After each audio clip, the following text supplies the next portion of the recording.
بھلا تم میں کوئی یہ چاہتا ہے کہ اس کا کھجوروں اور انگوروں کا باغ ہو جس میں نہریں بہ رہی ہوں اور اس میں اس کے لیے ہر قسم کے میوے موجود ہوں اور اسے بڑھاپا آ پکڑے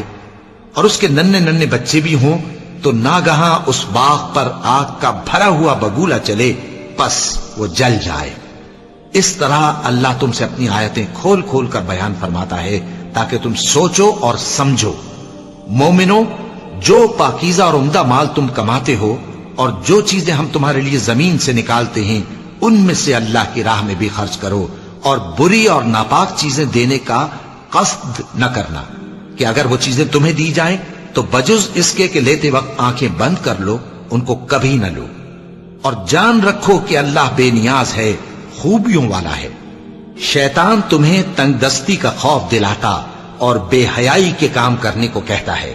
اور اللہ تم سے اپنی بخشش اور رحمت کا وعدہ کرتا ہے، اور اللہ کشائش والا ہے، سب کچھ جاننے والا ہے۔ وہ جس کو چاہتا ہے دانائی بخشتا ہے، اور جس کو دانائی ملی بے شک اس کو بڑی نعمت ملی، اور نصیحت تو وہی لوگ قبول کرتے ہیں جو عقل مند ہیں۔ اور تم اللہ کی راہ میں جس طرح کا خرچ کرو یا کوئی نذر مانو اللہ اس کو جانتا ہے، اور ظالموں کا کوئی مددگار نہ ہوگا۔ اگر تم خیرات ظاہر کر کے دو تو وہ بھی خوب ہے، اور اگر پوشیدہ دو اور دو بھی ضرورت مندوں کو تو یہ تمہارے لیے بہتر ہے،